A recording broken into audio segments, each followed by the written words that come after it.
Welcome to Fortune Forecast. I am Daisy, your hostess, and you are in my book playlist. In this video, we will continue with the book titled The Psychic Life of Jesus, written by G. Maurice Elliott, published in 1938. It is in the public domain. If you're new to my channel and you found us at this video, welcome. And if you would like to grab the previous chapters, please visit my book playlist and you will be able to access the previous chapters. If you would like to just get on with the reading of the book, go to the description and click the timestamp. Otherwise, hang out here for a minute as I go through my narrator's comments. In the previous chapters, the author touched up on a lot of very interesting and thought-provoking concepts. One of them was where he stated that everything in the universe vibrates and has its own wavelength. Well, for many of us that have been in tune with the different discoveries in science, we've come a long way. I have placed several links in the description, and I'm not endorsing any one of them. It was just a matter of research and seeking different perspectives. In one of them was an article by earthsky.org, and they talk about this particular topic and others as they stated that all things in our universe are constantly in motion, vibrating. And when we say all, we mean all. We're talking about solid objects, visible and invisible, such as air. And so why not thoughts, right? I cannot be the only person that have thought about something or someone and either the phone is ringing or I bump into this person. What is it that set those things in motion, right?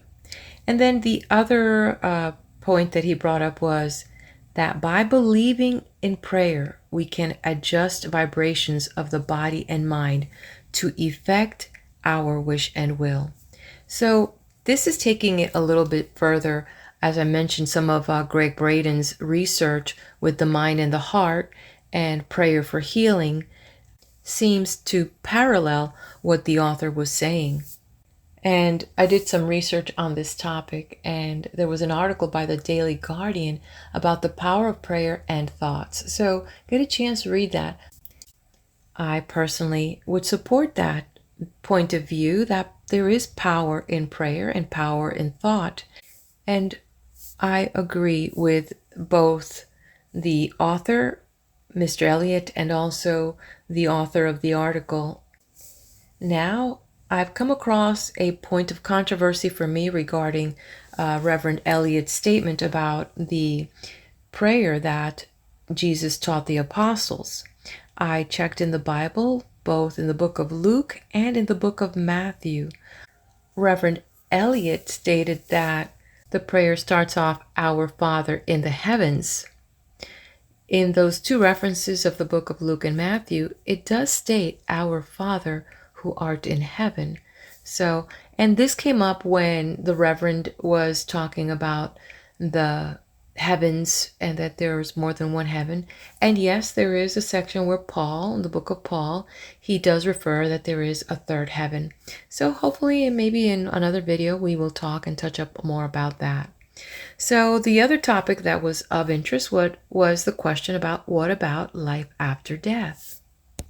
Some of you, like me, have had near-death experiences and have had conversations or a peek of what is after this life. And the question is, so here we have now people that having experiences just as Jesus said we would. Remember from the book of John, chapter 14, verse 12, He that believeth on me, the works that I do shall he do also, and greater works than these shall he do.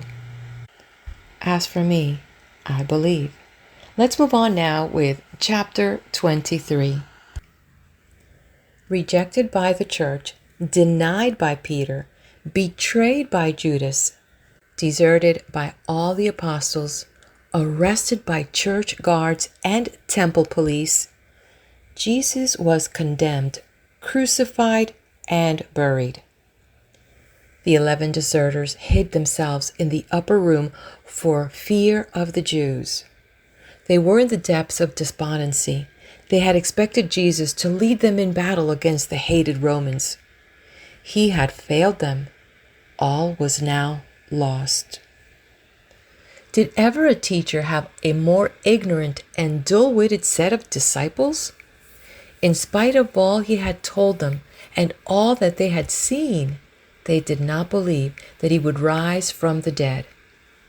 Fortunately, there were 2 members of the Jewish council who secretly believed in Jesus, though they feared to support him. Joseph of Arimathea asked Pilate for the dead body. Nicodemus brought 100 pounds of myrrh and aloes to embalm it. Otherwise, the body might have been thrown in a pit or left to the vultures. Joseph carried the body to a new tomb which he had prepared for himself, and the woman from Galilee saw where the body was laid. Very early on the Sunday, while it was yet dark, Mary Magdalene hastened to the upper room. She had already been to the tomb, and she told the 11 deserters that the stone had been rolled away. Then other women, Salome, Mary, mother of James the Less, and Joanna, wife of Herod's steward, who had been to the tomb, came to the upper room and told the disciples what they had seen.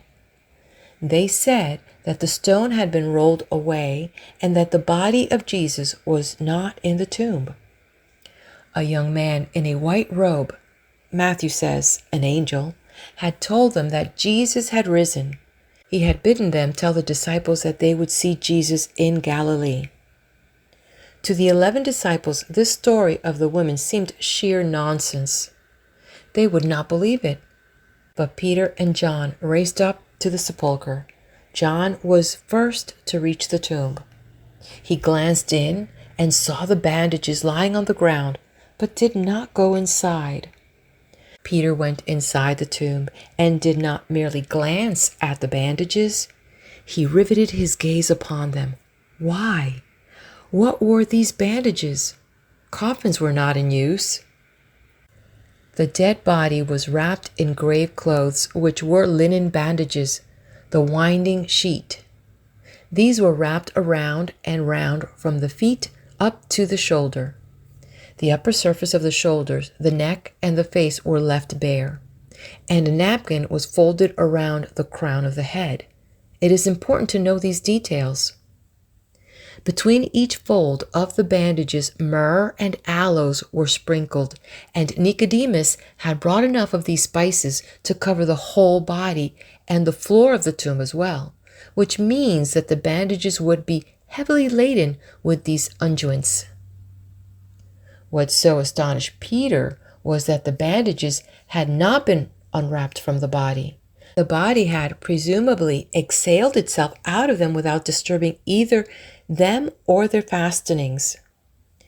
Being convinced by these phenomena that Jesus had risen from the dead, Peter and John returned to their hiding place, but Mary stood sobbing outside the tomb. Now, no one who has outgrown the old idea of miracle can believe such a story as this unless he is familiar with the fact of dematerialization, unless he knows that today, in London and elsewhere, not only can bodies be dematerialized, but clothes as well. Why was the body of Jesus dematerialized? For at least 2 reasons. A, to confound his enemies.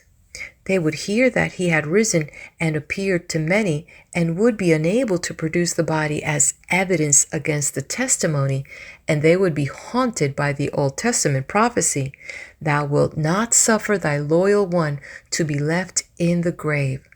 Moffat's translation. B, to fulfill his own prediction. The high priests and Pharisees gathered round Pilate and said, "We remember, sir, that when this impostor was alive, he said, 'I will rise after 3 days.' Give orders then for the tomb to be sealed and guarded." And the tomb was sealed and guarded by 4 soldiers. The modernists, having given up belief in miracle, regard the whole story as an invention by the early church for polemical reasons. Some state quite frankly, the body decayed in the tomb. Others think that his disciples may well have removed it. The report of the Commission on Church Doctrine admits, of course, the fact of his rising, but not the fact of the empty tomb. It regards the story of the empty tomb as the symbol of the fact. In other words, the body of Jesus may have decayed in a natural way. The majority, we're not told how many, of the Commission accept the traditional explanation that Jesus rose in his physical body from death and the tomb, but they are obliged to admit that other explanations were suggested and, of course, allowed. I quite agree that, unless the body dematerialized, it must either have decayed in the tomb or been taken away.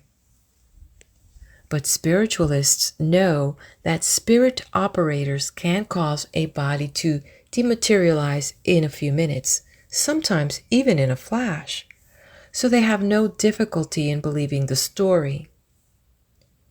Then she stooped down and looked in and saw 2 angels, spirit messengers, in white, sitting one at the head and the other at the feet where the body of Jesus had lain. They saw her and asked, "Woman, why are you sobbing? Who are you looking for?" She answered, "They have taken away my master, and I do not know where they have laid him." Turning around, she saw a man who looked like the gardener and asked him if he had removed the body.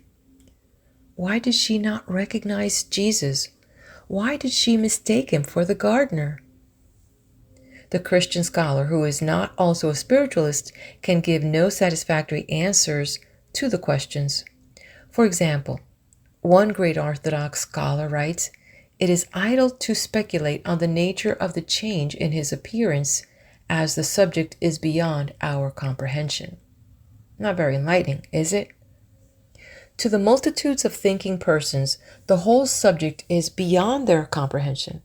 They prefer either remain agnostic or they accept the modernist belief that the body decayed in the tomb or had been removed, and that the story of the empty tomb was invented by the early church. The only persons who can believe the story are the spiritualists, and they have a reason for the faith that is in them. Their reason is knowledge. They know that when the dead materialize, their facial appearance often resembles that of the person from whom they have drawn most of the materializing power. And if the power is strong, the materialized form may be as solid and substantial as the human body. But if the power is weak, the materialized form is far less substantial. Jesus evidently drew from the gardener power to materialize and show himself to Mary. He resembled the gardener, but he was able to produce a voice which so resembled his own that when he said, "Mary," she at once recognized him. Now, seriously minded persons ask serious questions for serious reasons. And one of the many questions I would like to ask the traditionalist is this: if Jesus rose from the tomb in his original physical body, where did he obtain clothes? He did not take even the linen clothes with him. What clothes was he wearing when Mary mistook him for the gardener? Where did he get them from? Beyond our comprehension, say the traditionalist. Exactly. But not beyond the comprehension of spiritualists. Why not? Because they have seen clothes materialize as well as bodies. So that part of the resurrection story does not worry them. "Do not cling to me," said Jesus to Mary. Why not? If Jesus had risen in his physical body, surely he would have encouraged Mary to hold him firmly and to report the fact to the disciples. What better evidence? But it was not his physical body that had been dematerialized. It was a weak materialization built up with the aid of power drawn mainly from the gardener. Jesus knew, as spiritualists know, that a weak materialization may at any moment fall to pieces. So he begged Mary, for her own sake, not to cling to him. How do the Orthodox commentators explain the words, "do not cling to me"? The latest commentary on the New Testament tells us that the meaning is twofold. A. Do not hold me back from my passage to the Father when I can send the Spirit, nor delay to carry out your proper task. Each has higher work to do. B. Do not cling to me as if things were to be as when I was on earth. I go to my Father, and the approach to me must be spiritual worship. Poor Mary! Why did the loving Jesus exasperate her sorrow in this inhuman way? But of course he didn't. It is unthinkable. When Jesus said, "I am not yet ascended to my Father," he meant that Mary must not be too disappointed at his not wishing her to cling to him, because there would be other occasions when she could. It is as if he had said to her, with an assuring smile of love, "I don't want you to cling to me just now. I have not yet gone away, have I?" The important word to Mary was yet. And that little word spoken with a smile of love would have told her that there would be other opportunities of showing her devotion to him. I am not yet ascended. He remained on earth for 40 days. We are told that if everything that Jesus said and did were to be written down in detail, the world itself could not hold the written records. And surely one of the things that he did was to fulfill his promise to Mary. End of chapter 23. Hit that like button, stay right here, and let's move on to chapter 24. Jesus said to Mary, "Touch me not." A few minutes later, other women fell at his feet and clasped them. The Greek says, "seize hold of his feet." But Jesus did not say to them, "Touch me not." Why was that? The materialized body in which he was manifesting was evidently now stronger, more substantial than when Mary sought to touch him. The conditions were better. There was more power. There were more persons from whom power could be drawn. The materialization was more complete. The women recognized him. Mary did not. Spiritualists will be interested to read that these materializations took place while it was still dark. Some of the soldiers who had guarded the tomb went to the high priest and reported all that had happened. What did they report? How much had they seen?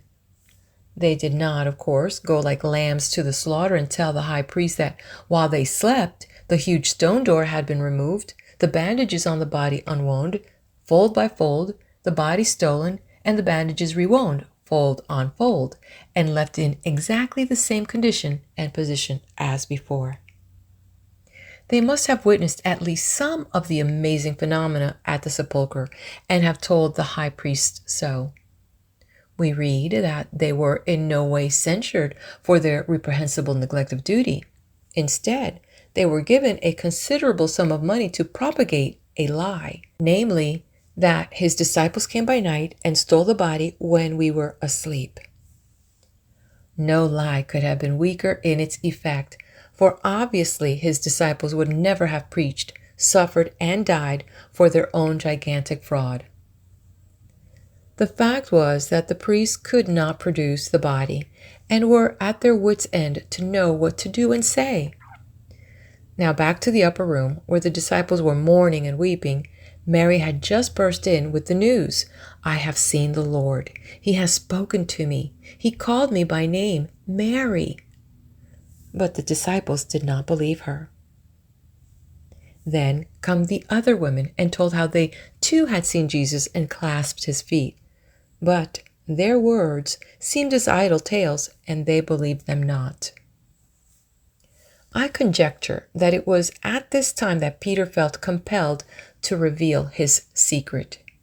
He too had seen Jesus, and he could not bear to hear his fellow apostles ridicule the testimony of the women. So he frankly confessed that he too had seen Jesus alive from the dead. When had he seen him? We are not told. What did Jesus say to him? Not a word is recorded. I think the interview was too sacred, too delicate, too personal for Peter to make it public. Remember, it was the first time that Peter had met Jesus since his denial. Need more be said? But his testimony convinced the unbelieving apostles. And when, a few moments later, 2 disciples, Cleopas and another, came in with their wondrous story of what had happened on the road to Emmaus, they were greeted with the joyful cry, "Jesus is risen. It is a fact. He has been seen by Peter." The 2 disciples then told what they too had seen. And what they had seen can only be understood by spiritualists, as I shall show. Here is their story. While on the road to Emmaus, they were talking together about the stupendous events of the past week, when a stranger approached and journeyed with them. His appearance did not resemble that of Jesus, and they, therefore, did not recognize him. The materialization was imperfect or weak. "What are you discussing so intently?" he asked. Cleopas answered, "You must indeed be an utter stranger in Jerusalem if you do not know what has been happening there." When they reached Emmaus, it was getting dark, and they persuaded the stranger to stay at their house. And at supper, he took bread, blessed it, broke it, and handed it to them. They then recognized him. The conditions were better indoors than on the road. There was far less light and much more power, and the materialization form was stronger. All this can be quite well understood by spiritualists. Their experiences of the process of materialization at seances have made them familiar with conditions, power, weak and strong materialized forms. On the road to Emmaus, the 2 disciples had been telling the stranger of the empty tomb, and what Peter had told them about the condition and position of the bandages, which showed that the body had exhaled from them, and how puzzled they all were. Jesus did not attempt to explain to them the process of dematerialization. He knew that a demonstration of it would be far more convincing, so at supper he just vanished from them. The Greek here is most interesting and might have been written by a psychic scientist. It evidently reports faithfully what the 2 disciples declared they saw. It does not say he vanished out of their sight, nor does it say he became invisible to them. It says he became invisible from them, and it means that he gradually faded from them, gradually dematerialized from them. They witnessed it and hurried back to the upper room to tell the apostles, especially Peter, exactly what they had seen. This gave Peter the key to the problem of the undisturbed bandages and the humped up napkin. I said that the report in the Greek might have been written by a psychic scientist. Well, compare with the report of Katie King's famous demonstration of dematerialization. She was fully materialized in a room 16 feet square and then allowed 3 gas burners to be burned onto their full extent. She remained recognizable for 1 second only after the light was turned on, for she immediately began to melt away until nothing of her was left, and we were left staring at the spot on which she had stood. She became invisible from them. It was dark outside, and there would have been only a dim light in the upper room, for the disciples were in hiding when the 2 entered. They at once began to tell of their amazing experience, and while they were speaking, the doors being shut, Jesus materialized in their midst. They were all, except Thomas, who was not present, terrified, imagining it was a ghost they saw. But Jesus said to them, "Why are you so afraid and unbelieving? Look at my hands and feet. See the nail prints. It is I. Feel me and see. A ghost has not flesh and bones as you see I have. It was too good to be true. They could not believe for sheer joy. So to calm them and convince them, Jesus asked for food and ate some broiled fish. The mystery is wholly beyond our comprehension because it is wholly beyond our experience, says one of our great commentators. But is it? Ernest Outen tells us in his priceless little book, That Reminds Me, that he had seen a materialized spirit, a spirit is a person, eat food. And that after the person had dematerialized, there was no trace of the food. Dr. Abraham Wallace tells us in his Jesus of Nazareth that at his home circle, the dead wife of one of the sisters materialized, clad in robes of such snowy and dazzling whiteness as forcibly to remind us of the shining garments of those other glorified spirits who, 1800 years ago, stood within the sepulchre. She took from the table a plate of biscuits and cakes and handed them around, and did eat before us a small piece of cake and drank some milk. I have only given 2 cases of materialized persons whom have partaken of food.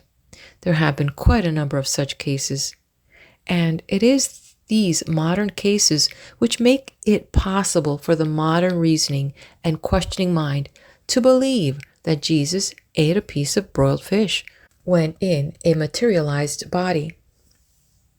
Once again, it is the spiritualist who is saving the Bible and Christianity from destruction at the hands of bigoted scholars and scientists who refuse to face the facts of psychic science. When Jesus materialized again in the upper room, Thomas the doubter was present.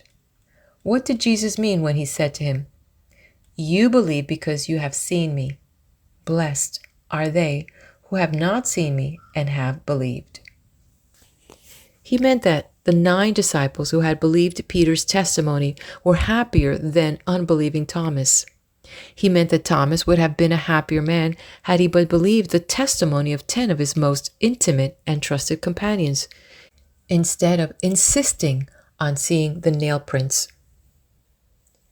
Jesus did not, of course, mean that those who had seen him were less blessed than those who had not seen him. Such an interpretation of his words plays havoc with their context and is wholly forced and unnatural. Jesus knew that there would have been no religion without external, objective physical phenomena, without seeing and hearing. All religion is revelation. Jesus knew that Israel's religion was founded on and kept alive by objective revelations received by those in whom the physical faculty was developed, and who saw and heard and spoke to God's ministering spirits.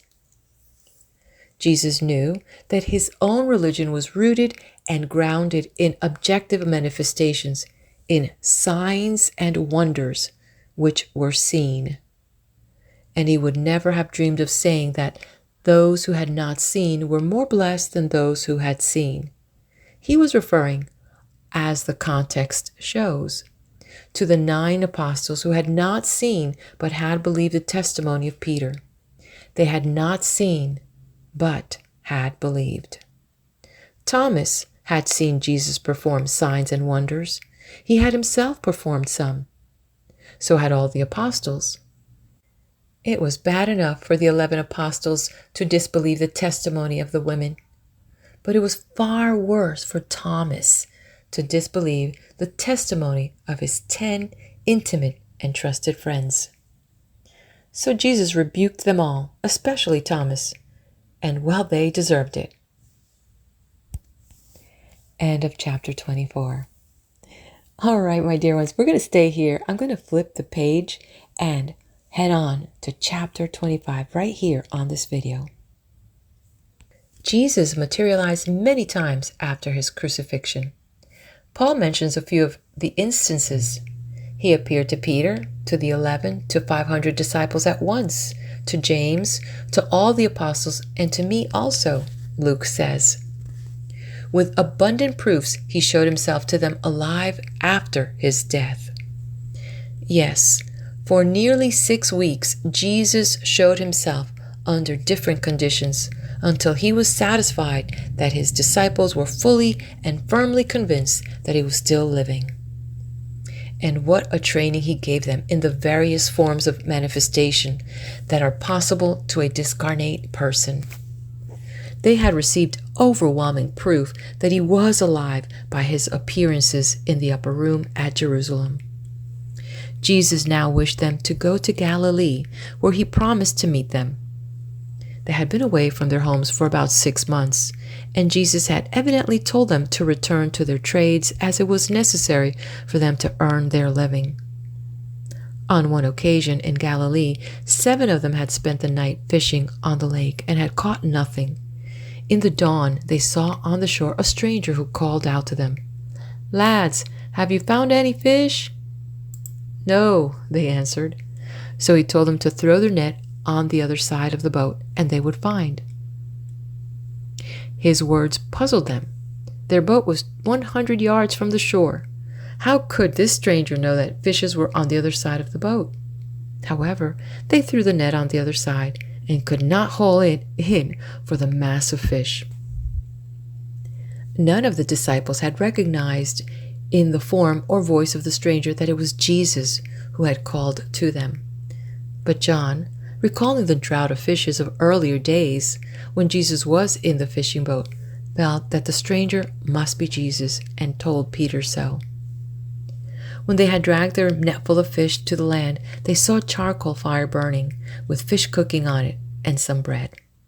The stranger said to them, "Bring some of the fish you have caught, and come and have breakfast." Then follows the writer's comment, not one of the disciples dared to ask him who he was. They knew it was the Lord. What an extraordinary sentence. Why, if he perfectly resembled Jesus in appearance and voice, should they even wish to ask who he was? Once again, it was evidently a case of imperfect or incomplete materialization. The word translated ask in the sentence, "None dared to ask him," means to search out or examine. It is the same word as that used in the sentence, "Into whatsoever city or village ye shall enter, search out who in it is worthy, and search out carefully the young child." Herod to the wise men. It means that although the appearance of the stranger did not much resemble Jesus, his disciples were convinced by this second draught of fishes, and no doubt by the stranger's manner too, that it was their beloved leader. I think there was also something else that helped to convince them. In the upper room, the disciples had given Jesus a fish supper. On the shore, he returned the compliment by preparing a fish breakfast for them. And would they not have said one to another, "Just like him, isn't it?" There was no need to cross-question him. There was a hill in Galilee to which Jesus, when he was in the flesh, used to retire to rest and prayer. Matthew refers to it as the hill. The disciples went to this hill because Jesus had promised to meet them again there. And we are told that when they saw him, they bowed low before him, and some doubted. The Greek can equally well mean, and all doubted. But why did any doubt?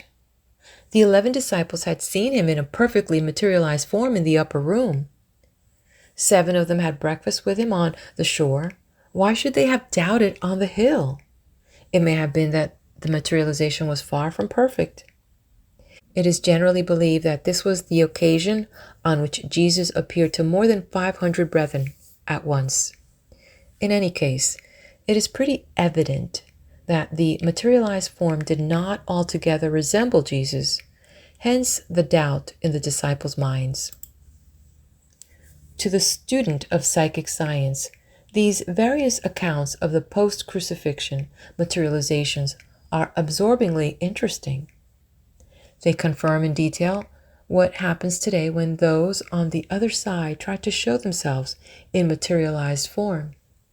Given good conditions and plenty of power, the materialized form is quite solid and recognizable. But where conditions are not good, the form is less solid and less recognizable. When it is dark, results are better, as they were with the materializations of Jesus. Materializations, ancient and modern, are dependent upon the same immutable psychic laws. After Jesus had manifested on the hill, the apostles returned to Jerusalem. The final manifestation of Jesus was to his disciples on the Mount of Olives, where he was received up into heaven and where a cloud received him out of their sight. The Greek says a cloud withdrew him from their sight. What kind of cloud was it? Where is heaven? Traditionalists do not ask such questions as these.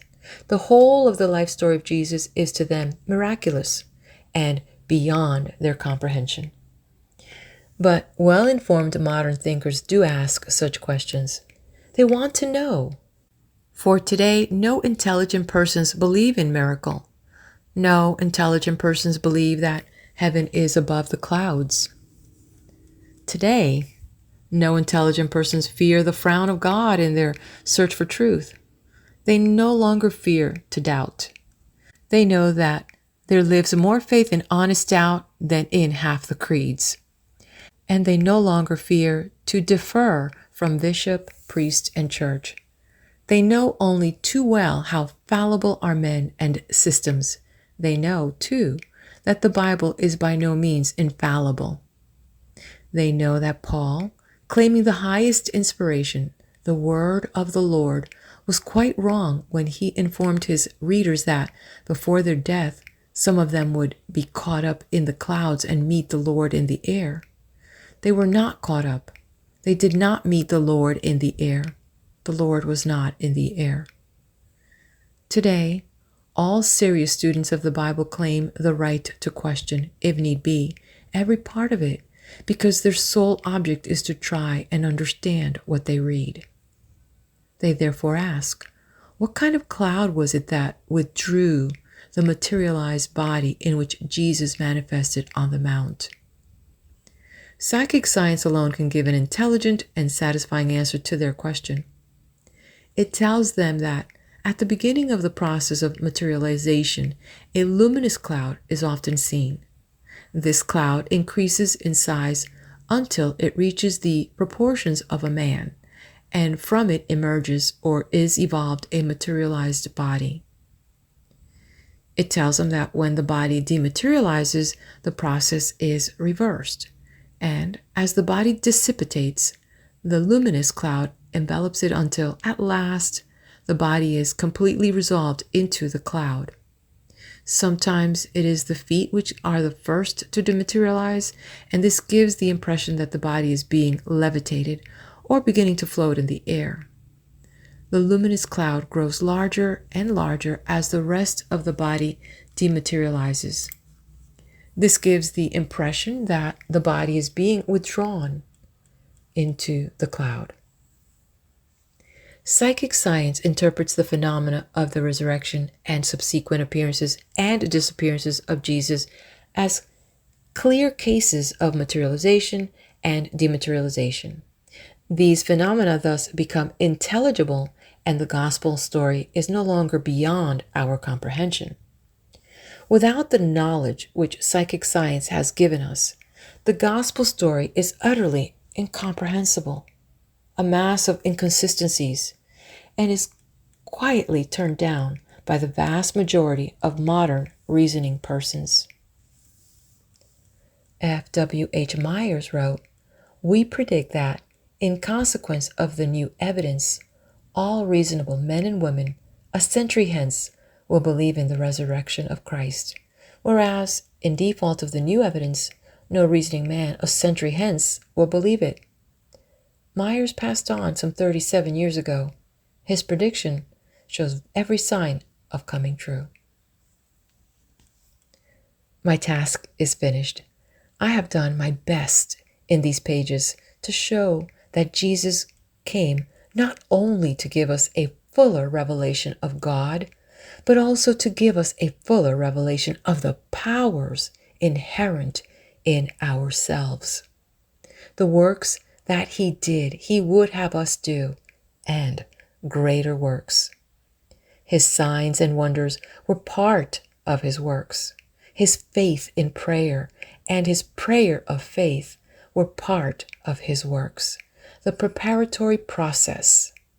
And he has assured us that if we will but attend to the preparatory process, we shall do the works that he did. These signs shall follow them that believe. End of chapter 25 and end of the reading of the book, The Psychic Life of Jesus. Please do, if you haven't done so, hit that like button, subscribe to the channel, and let me know you are here. Leave me your comment. Be blessed.